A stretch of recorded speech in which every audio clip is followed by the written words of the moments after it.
Pemirsa Gubernur DKI Jakarta Pramono Anung mengatakan akan membentuk Jakarta Collaboration Funding. Gagasan Pramono itu sebagai inovasi dalam pembiayaan untuk membangun Jakarta selain dari APBD. Nah, pasalnya untuk menggapai target menjadi kota global, Jakarta memang tidak bisa hanya bergantung pada APBD. Lantas bagaimana strategi agar inovasi Jakarta Fund mampu membawa Jakarta siap menjadi kota global? Untuk lebih lanjut, kami sudah terhubung secara virtual dengan staf khusus Gubernur DKI Jakarta, Justinus Prastowo. Selamat siang, Pak Pras. Ya, Pak Pras, ini masih dalam rangka apresiasi 100 hari kerja Pramono Rano, di mana hampir seluruh program kita lihat sudah terrealisasi. Namun ada satu nih, sampai saat ini belum terwujud, yaitu Jakarta Fund. Nah, seperti apa progres atau bisa dibilang update-nya hingga saat ini, Pak Pras? Silakan. Baik, terima kasih Mas Roland. Sebagaimana kita ketahui, memang ini menjadi janji kampanye Pram pada waktu itu.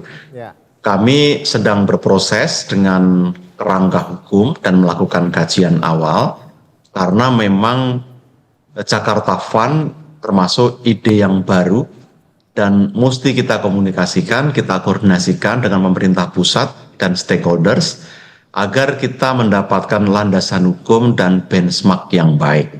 Jadi saat ini kita masuk dalam fase kajian dan juga koordinasi dengan pemerintah pusat, termasuk berkonsultasi dengan Kementerian Keuangan, Kemendagri, dan juga INA termasuk Danantara.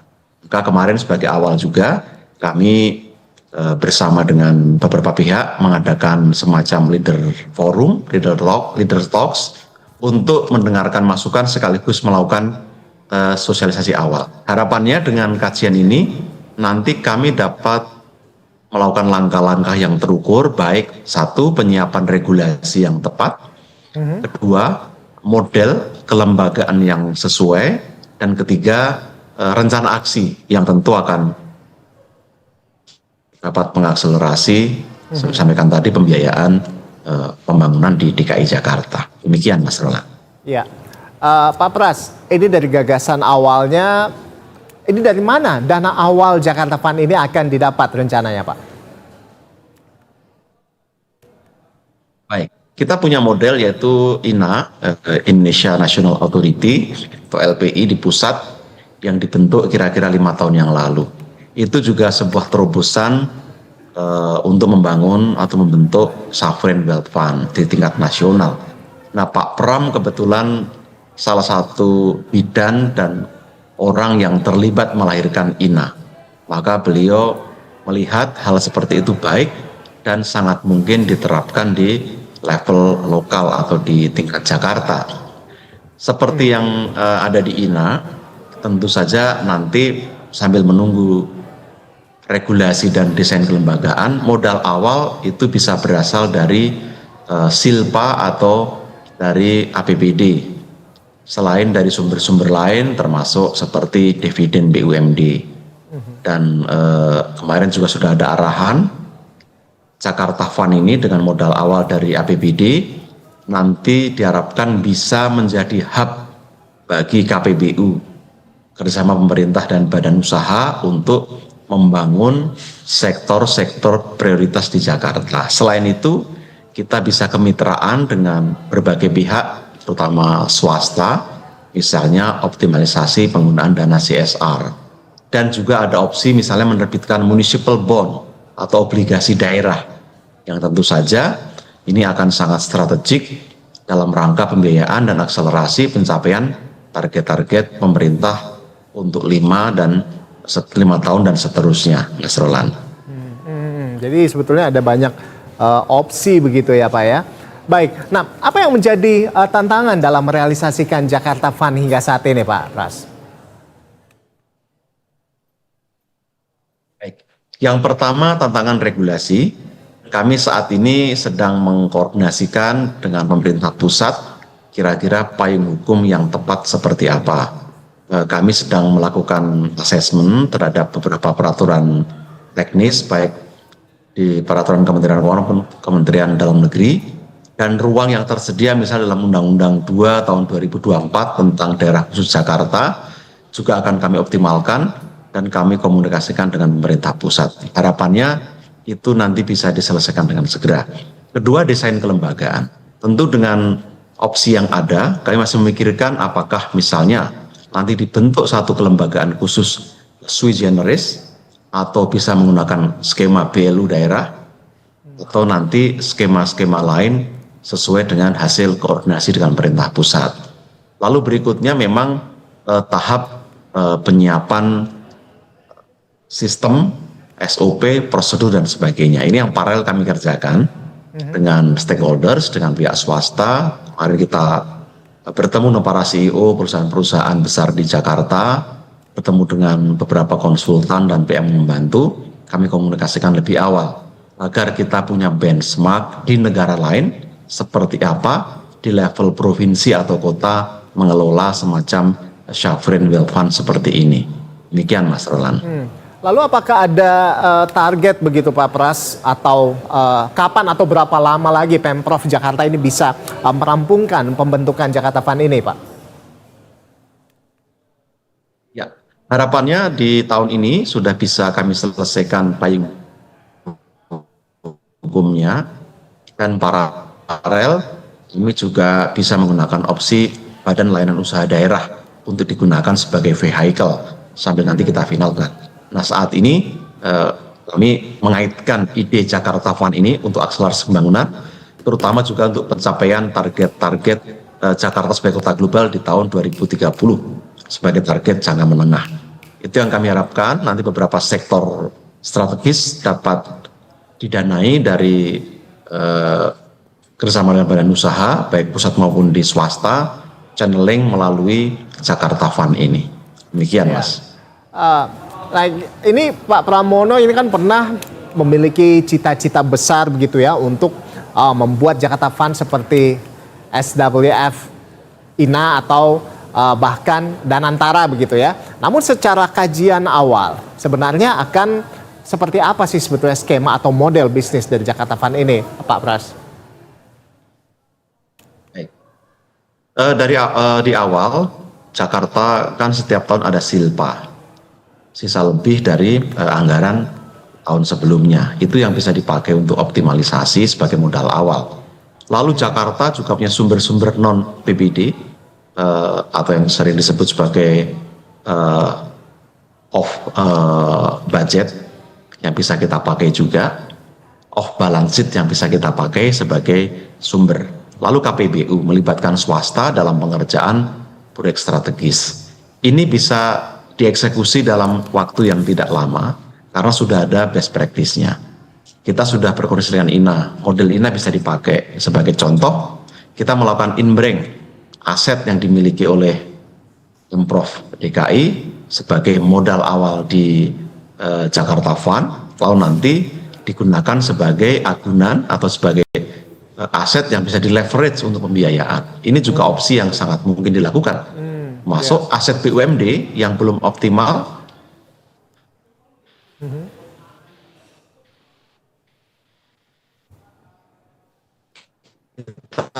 bisa optimalkan melalui skema di Jakarta Smart dengan INA atau dari kolaborasi. Jadi kami berharap daerah seperti Jakarta ini dapat belajar dari pusat dan bahkan mendapatkan dukungan sekaligus berkontribusi. Jadi ini termasuk dengan IPO Pamjaya dan Bank DKI begitu Pak Pras? Betul. IPO juga menjadi salah satu cara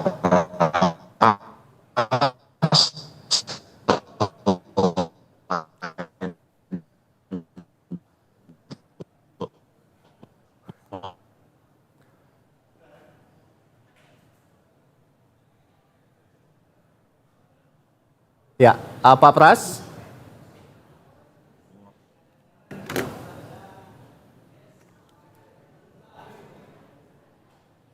Pak Pras, sepertinya kita mengalami sedikit kendala komunikasi dengan Pak Justinus Prastowo, staf khusus Gubernur DKI Jakarta.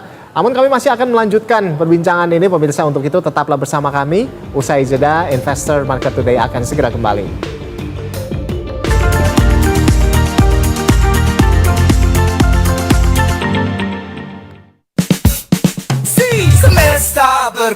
kita. Mari rakyat semesta. Aku sudah tak marah. Aku ingin terlindung berharapan. Perlahan engkau pun menjauh dari diriku, melupakan semua yang telah terjadi. Scan barunya dan nikmati program hiburan tanpa batas secara gratis. Ayo, deretan program menarik, siap menginspirasi dan berubah duniamu.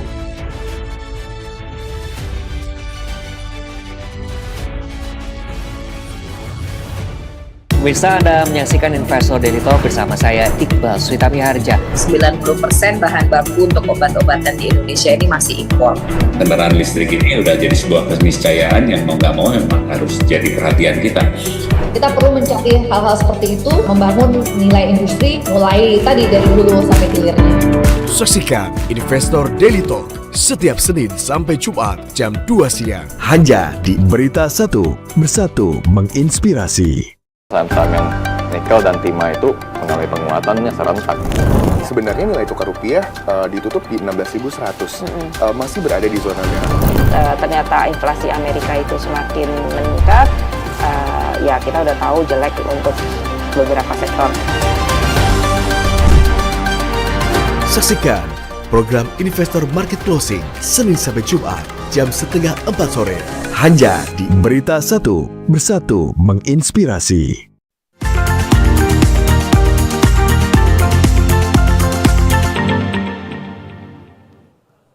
Anda kembali menyaksikan Investor Market Today dan masih bergabung bersama kami Justinus Prastowo, staf khusus Gubernur DKI Jakarta. Iya, Pak Pras, ini kalau kita tahu juga di sisi lain inisiatif dan juga inovasi Jakarta Fund ini disambut positif begitu ya, karena seperti kata Pak Pramono bahwa untuk menjadi kota global, Jakarta tidak bisa hanya mengandalkan APBD saja. Nah, apakah ada kajian untuk menjadi kota global ini butuh dana berapa sih sebetulnya, Pak Pras? Baik, kajian awal yang dilakukan oleh Pemprov DKI dan dibantu oleh lembaga konsultan yang kompeten di bidang ini menghitung kira-kira kebutuhan untuk 5 tahun itu sekitar 1.000 triliun agar kita bisa mencapai beberapa target Jakarta sebagai kota global. Nah, kalau kita menggunakan skenario business as usual, kita hanya akan punya dana sekitar 460 triliun dalam 5 tahun ke depan. Itulah kenapa kita butuh pembiayaan sekurang-kurangnya mencari 600 triliun tambahan sebagai modal agar kita bisa mencapai target-target Jakarta sebagai kota global, karena ini akan mencakup pembangunan manusia, pendidikan, kesehatan, infrastruktur dasar, jaringan internet, lalu layanan transportasi, pengelolaan sampah, dan juga energi, termasuk aspek budaya. Nah, investasi yang besar ini hanya mungkin kalau kita punya terobosan. Dan saya rasa disinilah bertemu ide besar dari Pak Pram untuk membangun Jakarta Collaboration Fund atau Jakarta Fund ini dengan kebutuhan objektif Jakarta sebagai kota global yang bukan hanya sebagai target gagah-gagahan, tetapi itu sebagai prime mover agar Jakarta punya benchmark kota-kota lain di negara lain yang sudah jauh lebih maju, sehingga kita bisa punya target terukur demi kemajuan dan kebaikan warga Jakarta dan juga warga-warga sekitarnya. Baik, Pak Pras, lantas bagaimana supaya pembentukan Jakarta Fund ini bisa jadi solusi gitu ya dari tantangan pembiayaan Jakarta untuk menjadi kota global ke depan? Nah, bagaimana strategi pemanfaatannya, Pak Pras? Pertama, kalau dari strategi pembentukan tadi kami sampaikan, kita berkoordinasi dengan pusat, Kementerian Keuangan, Kemendagri, INA, dan Danantara. Lalu dengan stakeholders, kita juga komunikasi dengan pihak-pihak swasta, yang berminat dan punya interest dengan Jakarta. Nah, sekarang kita sudah bisa mulai melakukan channeling. Bersama pemerintah dan badan usaha sudah kita mulai dengan mengidentifikasi proyek-proyek yang menarik minat investor untuk dapat bekerja sama. Lalu kita menentukan target-targetnya, indikator-indikator, dan timeline kira-kira akan kita wujudkan kapan. Harapannya tahun ini kita selesai untuk aspek hukum kelembagaan dan juga sekarang sedang berkoordinasi dengan BUMD. Tahun depan kita harapkan sudah bisa running di tahap awal untuk membangun beberapa proyek strategis termasuk BUMD yang akan melakukan IPO tadi. Nah, untuk municipal bond sebagai salah satu sumber pembiayaan Jakarta Fund juga sedang kami koordinasikan dengan pemerintah pusat agar aspek teknisnya bisa diselesaikan segera dan nanti kita dapat segera menerbitkan termasuk dengan penjaminan dan sebagainya.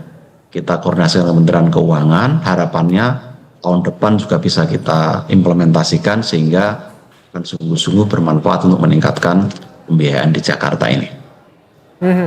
Iya, Pak Pras, ini kita tahu beberapa waktu lalu Pak Pramono, Pak Gubernur ini sempat mention tentang harus siapnya BUMD untuk IPO. Nah, tadi salah satunya kan Pamjaya dan juga Bank DKI begitu ya. Nah, apakah ini memang masuk dalam strategi awal Jakarta Fund dan kapan rencananya ini akan direalisasikan seperti itu, Pak? IPO Pamjaya dan juga Bank DKI. Ini dalam bingkai Jakarta Fund. Ya, dalam bingkai Jakarta Fund ini kita koordinasikan, sudah ada arahan yang sangat jelas dari Bapak Gubernur dan Bank DKI sudah berproses termasuk konsultasi dengan OJK. Saat ini mereka juga berbenah. Harapannya dalam setahun ke depan setelah melalui serangkaian kajian, asesmen dan sebagainya dan juga sambil memastikan kondisi ekonomi sangat kondusif, maka setahun ke depan diharapkan sudah bisa IPO. Nah, untuk PAM karena ini public service, kita juga mesti berkoordinasi dengan pemerintah pusat, dengan Kementerian PUPR dan sebagainya. Kementerian PU kita berkoordinasi, harapannya kita bisa menyediakan air sebagai kebutuhan pokok masyarakat dengan baik, tapi sekaligus profitable dan menjaga sustainability Pamjaya sendiri. Ini yang saya rasa memang agak challenging karena kalau Pamjaya ada dua fungsi. Dia ada fungsi publik untuk menyediakan air minum yang terjangkau. Di sisi lain harus punya kinerja keuangan yang baik supaya sustain dan bisa terus melayani semakin banyak masyarakat. Baik. Ini Pak Pras, ini kalau bisa tahu, jadi sebetulnya apakah sudah ada target begitu proyek-proyek yang akan dibiayai oleh Jakarta Fund sendiri, baik itu ya proyek infrastruktur mungkin, kesehatan dan lain sebagainya, seperti apa Pak? Apakah sudah ada target proyeknya nih Pak? Ya, sebagaimana tercermin dalam 40 program prioritas Gubernur dan Wakil Gubernur DKI, kita akan fokus di beberapa sektor. Pertama pendidikan. Pendidikan kita akan bekerjasama dengan universitas internasional dan sudah ada yang menjajaki, harapannya dapat segera dibangun dan beroperasi di Jakarta. Ini sekaligus untuk mengakselerasi kualitas pendidikan tinggi kita. Lalu di sektor kesehatan, Pak Gubernur juga sudah menyampaikan kita mesti punya rumah sakit yang berstandar internasional agar warga Jakarta dapat menikmati dan menjangkau layanan kesehatan yang baik setara dengan yang dinikmati orang-orang kaya dengan harga yang terjangkau. Lalu di infrastruktur dasar, kita tahu Pak Gubernur sangat concern dengan transportasi publik.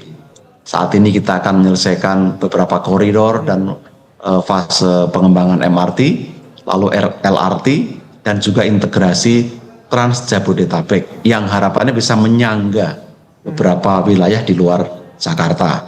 Ini juga butuh investasi yang besar. Lalu penanganan banjir, normalisasi membutuhkan investasi, tentu ini juga akan menjadi daya tarik kalau kita kaitkan dengan pembangunan kawasan-kawasan baru seperti transit oriented development yang akan membangun tidak hanya hunian tapi juga kawasan komersial.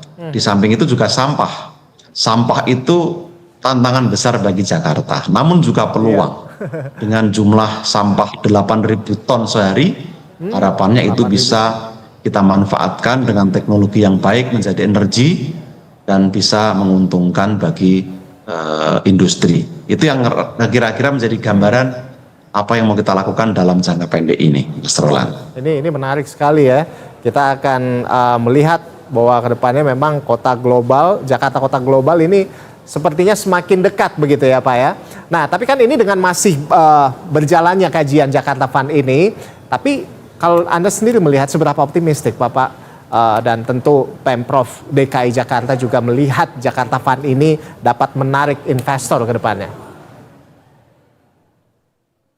Ya, tentu kita harus optimis dengan kepemimpinan Pak Pramono dan Bang Dul yang mau turun ke bawah memastikan semua berjalan dengan baik, termasuk berkomunikasi dengan baik ke seluruh pemangku kepentingan. Kami optimis ini bisa diwujudkan. Tentu dengan dukungan pemerintah pusat yang sangat baik, kami juga berterima kasih, dan hubungan dengan para stakeholders yang juga sangat baik. Karena Jakarta ini punya prospek yang baik, kami percaya kalau pelayanannya baik, pengelolaannya profesional, dan birokrasi juga memberikan kesungguhan dalam memberikan dukungan bagi para investor, kami optimis Jakarta bisa mencapai target yang diimpikan sebagai kota global yang membanggakan. Nah itu, tapi Pak Pras, lalu apa yang ditawarkan oleh Jakarta agar investor bisa join di Jakarta Fund ini? Ya, dengan penduduk kurang lebih 10 juta dan juga ada tambahan sekitar 4-5 juta di siang hari, Jakarta adalah potensi yang sangat besar. Dengan peredaran uang 70% dari perputaran uang nasional, lalu PDB Jakarta sekitar 17% dari PDB nasional, termasuk ada 2.800 perusahaan asing multinasional yang berkantor di Jakarta, dan Jakarta yang semakin mantap sebagai kota perdagangan dan jasa, kami yakin Jakarta akan punya daya tarik yang baik, meskipun nanti ibu kota misalnya akan pindah ke IKN. Nah, kami akan lebih fokus menjadikan Jakarta kota global, kota bisnis yang bisa menjadi hub tidak hanya nasional, tapi juga di level global, Mas Roland. Nah itu Pak Pras, ini kan selain pembentukan Jakarta Fund, ya kita tahu tadi seperti yang Anda jelaskan itu membutuhkan sekitar 1.000 triliun seperti itu. Nah apakah ada opsi lain yang juga dikaji Pemprov DKI untuk menciptakan sumber pendanaan baru demi menjadi kota global ke depannya?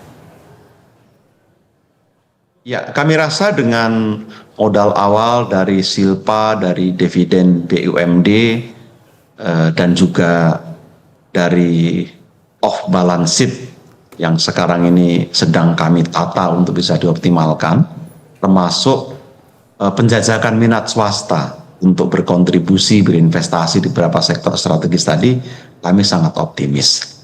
Dan kami saat ini selain tadi IPO, menjajaki municipal bond yang nanti bisa menambah kuat pembiayaan kami, dan kami juga yakin di sektor swasta secara B2B pun Jakarta akan punya daya tarik yang besar dengan seluruh infrastruktur yang dimiliki. Jadi ini bukan kerja sekali jadi, tapi dengan start yang baik, dukungan banyak pihak, kami optimis ini bisa diwujudkan. Wah ini luar biasa ya. Ini dengan program-program yang sebagian besar sudah terrealisasi begitu ya, ditambah juga dengan optimisme yang ditunjukkan oleh pemerintah, kita tentunya berharap bahwa Jakarta menuju kota global ini semakin di depan mata sebetulnya ya. Kita doakan untuk Jakarta sebagai kota global semakin cepat terrealisasinya. Pak Pras, terima kasih sudah bergabung bersama kami. Justinus Prastowo, staf khusus Gubernur DKI Jakarta di Investor Market Today. Salam sehat selalu dan selamat beraktivitas kembali Pak Pras. Terima kasih banyak Mas, terima kasih untuk dukungannya.